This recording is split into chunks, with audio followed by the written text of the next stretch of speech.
안녕하세요, 역TV입니다. 이번 영상에서는 역TV에서 설명이 부족했던 김재규 편과 김대중 편에 대한 이야기를 좀 해보려고 합니다. 먼저 여러분들이 큰 사랑을 해주셨던 저희 역TV의 김재규와 12.6 사건 편에 대한 이야기를 해보려고 하는데요. 그 영상에서는 김재규와 다른 사건 관련자들의 법정 증언을 위주로 제작을 했는데 제가 마지막 즈음에 제 의견을 달았었습니다. 그를 영웅으로 보기는 어렵다. 김재규는 박정희를 따르며 많은 부귀영화를 누렸던 인물이었기 때문이다. 정당하지 않은 방법 때문에 그를 영웅이라 칭하기는 어렵다는 제 의견을 달았었습니다. 여기서 정당하지 않은 방법, 이 부분 때문에 많은 분들이 반박 의견을 달아주셨는데 저 역시 이 부분이 설명이 좀 부족했다는 느낌이 들어서 오늘은 이 부분에 대한 제 사견을 좀 말씀드리려고 합니다. 제가 말씀드리는 부분은 분명히 저 장의사의 개인적인 의견이며 김재규를 민주주의의 영웅으로 평가하시는 분들이 틀렸다, 이런 이야기는 절대 아닙니다. 역TV는 역사를 보는 다양한 시각을 가장 중요시합니다. 자, 그럼 먼저 정당하지 않은 방법, 이 부분인데요. 어떤 분이 안중근 의사의 이토 히로부미 저격을 예로 드시며 그렇다면 안중근도 정당하지 않은 거냐, 이런 논리를 적어주시는 분이 생각보다 많았는데요. 우선 안중근 의사가 총으로 이토를 쐈기 때문에 이를 김재규가 한 일에 빗대어 말씀을 하신 것 같은데, 자, 여러분, 사람을 총으로 쏜 방법이 과연 정당한 걸까요? 중요한 것은 방법이 아닙니다. 왜 쏘았는가? 왜 그를 죽여야만 했는가? 어떤 행위나 방법이 정당성을 얻기 위해서는 그 행동을 한 명분, 당위성이 중요합니다. 그 명분과 이유가 모두를 납득시킬 수 있을 때 행동과 방법이 바로 정당화가 될 수 있는 거죠. 안중근 의사는 이토를 죽여야만 하는 이유 15가지를 대며 자신의 대의 명분을 표명했습니다. 왜냐? 사람을 죽인 행동이나 방법이 아니라 바로 모든 역사적 사건의 가장 중요한 것은 바로 이런 명분이기 때문이죠. 최소한 대한민국 내에서 안중근이 이토를 죽여야 했던 그 명분의 이의를 제기하는 사람은 아마 없을 겁니다. 안중근의 행동과 방법은 그 정당성과 이유에 대해 최소한 현재의 대한민국 국민 모두가 납득하고 있습니다. 이를 김재규와 비교하는 것은 단순히 사람을 총으로 쏜 것만 같지 전혀 다르다고 생각합니다. 또 명분이 중요하기에 안중근 의사는 자신은 대한의군 참모 중장으로서 적을 사살한 것이다. 그러니 나를 군인으로서 총살에 처해달라고 주장하는데 이건 역시 명분입니다. 자신은 개인적으로 암살이나 살인을 한 것이 아니라 군인으로서 적을 사살한 것이다. 때문에 군인으로 죽게 해달라라는 마지막까지도 폼나는 바로 이 명분을 강조했죠. 자, 그렇다면 김재규 역시도 자신의 행동에 정당성을 부여받자면 박정희를 죽인 이유가 정당해야겠죠. 김재규 역시 재판에서 바로 이 명분을 강력하게 주장하게 되는데 김재규의 명분은 간단하게 자유민주주의의 회복이었습니다. 이를 위해선 박정희를 죽여야만 가능하다. 이것이 바로 김재규의 대의 명분이었습니다. 그렇다면 김재규가 진짜 민주주의의 회복을 위해서 박정희를 죽였는가? 이 부분을 봐야 하는데요. 이제부턴 제가 왜 그의 그 자유민주주의의 회복이라는 명분을 확신할 수 없는지 그 이유를 한번 설명해 보겠습니다. 우선 역사에 관심이 많으신 우리 역TV 시청자분들은 아마 드라마 제5공화국이나 영화 남산의 부장들을 보신 분이 많으실 텐데요. 이런 드라마나 영화에서 12.6 사건 당시 꼭 나오는 부분이 있는데 바로 김재규가 궁정동 안가 내부에서 이를 결행하기 전 박선호와 박흥주를 세워놓고 한 대화가 있습니다. 저는 이 부분을 주목했는데요. 다른 분들은 이 대화에 큰 의미를 두지 않으시던데 저는 왜 그런지 모르겠더군요. 일단 한번 보시죠. 오늘 밤 바로 결행한다. 각하도 포함됩니까? 그렇다. 짧은 대화입니다만 유심히 봐야 합니다. 여러분, 이거 뭔가 굉장히 이상하지 않나요? 김재규는 오늘 밤 결행한다고 말을 했는데 박선호는 박정희도 포함이 되냐고 묻고 있죠. 김재규는 재판에서 자유민주주의를 위해선 박정희를 죽일 수밖에 없다고 증언했고 또 이렇게도 말했습니다. 솔직히 말해서 차 실장은 덤으로 보낸 겁니다. 라고 말했죠. 그런데 이 대화를 잘 보면 이건 아무리 봐도 주 타겟은 차지철이고 오히려 박정희가 덤인 것처럼 느껴집니다. 이건 저만 그런가요? 결행한다고 말했는데 박선호는 각하도 포함됩니까? 라고 묻고 있습니다. 이는 주 타겟이 있는데 각하도 같이 죽일 거냐, 이렇게 묻는 것처럼 들리는 부분입니다. 궁정동 내에는 주요 인사가 대통령 박정희, 경호실장 차지철, 비서실장 김계원, 육참총장 정승화, 이렇게 4명이 있었습니다. 김계원과 정승화는 타겟이 될 하등의 이유가 없는 사람들이고 이 사람들을 죽인다 해서 민주주의 회복과는 아무런 상관이 없죠. 이 장면이 영화나 드라마에 꼭 나오는 것은 이 부분이 실제로 재판에서 증언이 된 부분이기 때문입니다. 저는 이 대화가 굉장히 이상하다고 생각하고 최소한 김재규의 최측근인 박선호는 결행한다는 말을 듣자마자 주 타겟은 분명 차지철로 이해한 것으로 판단됩니다. 그러니까 각하도 죽일 거냐고 물어봤겠죠.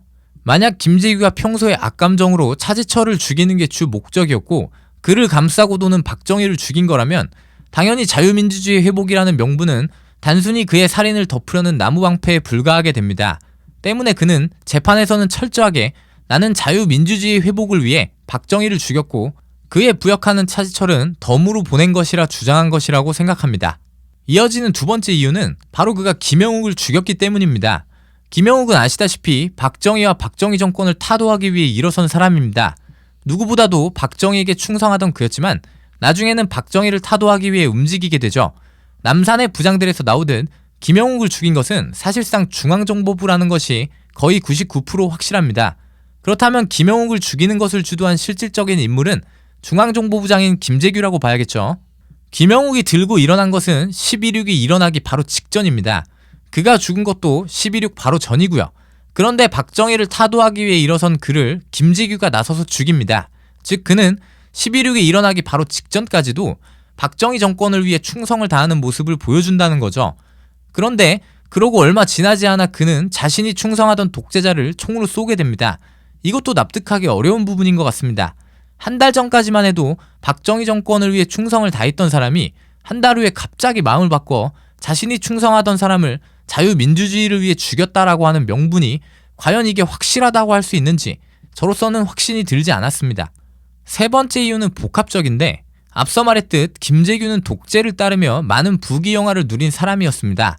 합수부가 몰수하기 위해 조사한 그의 재산에는 땅만 2만 평이 넘게 가지고 있었고 엄청난 재산들이 있었습니다. 물론 김영욱이나 이우락같이 말도 안 되게 챙기진 않았는데 하여튼 그렇고요. 또 1970년대 중후반에는 확실하게 독재와 유신 정권을 유지하기 위해 수많은 고문이나 사건들이 중정에서 자행되었던 것도 사실이고 그 수장이 바로 김재규였다는 것도 부정할 수 없는 사실이죠. 그리고 11.6 사건 당사자인 김계원 역시도 재판에서 이 사건이 차지철에 대한 김재규의 앙심 때문에 일어난 걸로 생각하나? 라고 묻는 재판부의 질문에 그런 부분이 있지 않았나 생각됩니다. 나중에 김재규가 혁명이라고 하길래 그런가 보다 하고 생각했습니다. 라는 증언을 하기도 했죠. 이는 확실히 누구보다도 권력의 핵심부에 있었던 김계원조차도 차지철에 대한 증오가 이 사건의 이유라고 생각은 했었다는 발언입니다. 또 사건과는 상관없지만 김재규는 친일 출신이기도 하고요. 저는 11.6이 일어나기 전후의 김재규의 행보와 그가 그동안 걸어온 행적으로 봤을 때 자유민주주의 회복이라는 그의 명분을 확신하기는 어렵다고 생각합니다. 제가 그래도 김재규는 진짜 그렇게 생각했을 수도 있다. 이렇게 명시한 이유는 위에는 어디까지나 여러 정황상 생각할 수 있는 저의 생각, 예컨대 추론이고 당연히 사람 마음속은 신이 아닌 이상 정확히는 알 수 없죠. 김재규가 무슨 생각을 가지고 그런 행동을 했는지는 당연히 정확하게는 아무도 알 수 없습니다. 다만 저는 그렇게 생각한다고 적시한 것입니다. 이 사건이 차지철에 대한 분노와 그를 감싸는 박정희에 대한 김재규의 안갚음이라면 자유민주주의 회복이라는 명분은 엉터리가 되는 것이며 당연히 그의 행동은 정당성을 얻지 못하게 되겠지요. 그리고 이 사건이 복잡한 것은 애당초 제가 말한 저런 부분 때문입니다. 처음부터 민주주의의 가치를 수호하던 사람이 박정희를 쏴 죽였다면 법적인 잘못을 떠나 최소한 그의 신념이나 명분 부분에서는 의심을 안 해도 되겠죠. 아, 저놈은 그래도 진짜 민주주의를 위해서 박정희를 죽였구나 생각을 할 수 있는데 이런 정황 증거들은 분명하게 차지철에 대한 분노 때문에 죽였다는 생각을 하게 만들기도 합니다. 때문에 저는 결론적으로 자유민주주의 회복이라는 그의 명분을 확신할 수 없다 이겁니다. 이는 분명 제 생각이며 반대의 생각을 가진 분들이 틀렸다거나 이런 이야기는 아닙니다. 어디까지나 저는 이러이러한 이유로 그렇게 생각한다는 겁니다. 또 김대중 편에 대해서 많은 분들이 사실 비판이 아닌 욕을 많이 해주셨는데요. 제가 비판하고자 하는 것은 김대중 본인이라기보다는 김대중 정부와 그 중심 인물들 그리고 지지자들입니다. 김대중의 긴 인생에서 대통령이었던 기간은 겨우 5년입니다. 김대중 정부 내에서 긍정적인 평가를 받을 부분도 분명히 있습니다. 그러나 저는 김대중 정부와 그 지지자들에게서만 일어나는 특이한 점들을 지적한 것입니다. 사실 이명박 정부나 박정희 정권에 정의의 프레임을 씌우는 사람들은 거의 없습니다. 그런데 김대중 정부에는 꼭 이 정의의 프레임을 씌우죠. 김대중 정부에서는 권력형 대형 게이트가 3개가 터졌고 그때마다 측근이나 친족들이 개입되어 있었습니다. 측근 동교동계는 정권 말 줄줄이 비리로 입건되었고 아들 3명이 모두 돈을 받았다가 걸렸고 김대중의 처남에 처가의 조카까지 비리로 걸리기도 했죠. 또 북한에 몰래 돈을 보냈다가 걸리기도 했고 그렇게까지 했는데도 연평해전을 얻어맞는가 하면 노무현 정부 특검에서는 북에 보낸 돈에는 남북 정상회담의 대가성이 포함된 것으로 보인다 라는 발표가 나오기도 했죠. 비리나 잘못된 점을 말하는데 비판의 대상을 가리는 일은 있을 수 없습니다. 이것은 원칙입니다. 제가 돈을 안 받았는데 받았다고 허위사실을 적시했다면 그 부분을 비판해 주시면 되는데 김대중에게 정의의 프레임을 씌우는 분들은 꼭 다른 정권은 얼마 받았는데 이명박 박근혜는 깨끗하냐 이런 말이 나오는 게 저는 이해할 수 없습니다. 예를 들어 뉴스 팩토리 하시는 총수님이나 유시티즌님이 MB와 박근혜 정부에 욕을 하면 그분들은 환호를 하면서 같이 공격을 하죠. 그런데 왜 김대중 정부에서 실제 있었던 비리나 잘못된 점들을 비판하면 다른 놈들은 얼마를 받았다, 왜 까는가 이런 말이 나오는지 모르겠습니다. 저 역시 총수님이나 유시티즌님하고 똑같습니다. 잘못된 것을 잘못되었다 할 뿐입니다.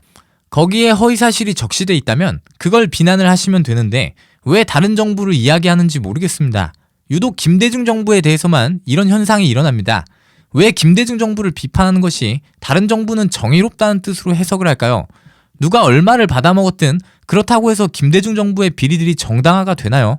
제가 노무현 정부나 이명박 정부에서 있었던 비리를 적시를 안 했나요? 제가 김대중 정부 편을 공과를 따지지 않고 과만 적시한 것은 일부러 그런 분들을 위해서 만들었기 때문입니다. 유독 그만이 정의로운 프레임 안에 갇혀있기 때문입니다. 그리고 상대적으로 김대중 정부의 비리에 대해서는 타 정권보다 그 실체를 아시는 분이 적습니다. 여러분, MB와 박근혜 정권을 맹렬하게 비난하는 분들이 김대중 정권의 비리를 찝어서 다루는 거 보셨나요? 저는 MB도 돈 받아 먹은 거 까고 김대중 정권도 깝니다. 그런데 이게 정상 아닙니까? 비리나 잘못된 점을 비판하는데 대상이나 진영을 가릴 필요가 있을까요? 다른 분들이 MB의 비리를 비난할 때 그의 잘한 부분을 언급하면서 비난하는 사람이 있나요? 그런 분들 MB 비난하는 영상 댓글에서 김대중 정권에서는 이랬는데 왜 MB만 공격하냐 이런 사람이 있나요? 저는 정말 영상을 다루면서 김대중 대통령이 무슨 신이고 불가침 영역에 들어가 있는 사람인 것 같다는 느낌을 받았습니다. 저는 실제 악행보다 더 역겹고 경계해야 할 것이 바로 위선이라고 생각합니다. 정의를 강조하는 정권이 실제로는 어땠는지 그걸 말하고자 한 것입니다. 다시 말씀드리지만 정권에 대한 비판은 진영이나 사람을 가릴 필요가 없습니다. 누구나 잘못된 것은 잘못되었다 말할 수 있고 제 주장에 문제가 있다면 그 부분에 대한 반박을 받고 사과하거나 재반박을 하면 되는 거라고 생각합니다. 이게 바로 김대중 대통령이 수호하고자 했던 민주주의적 방식 아닐까요? 여기까지 저 장의사의 생각이었고요. 김재규가 민주주의 영웅이라고 보기 어렵다는 것은 어디까지나 제 생각이고 이전 영상에서 설명이 부족했다고 느끼기에 왜 그렇게 생각하는지 보충 설명을 드린 것입니다. 김대중 정권에 대한 생각 역시 저의 소신을 분명하게 밝힌 것이고요. 재밌게 봐주셔서 정말 감사드립니다.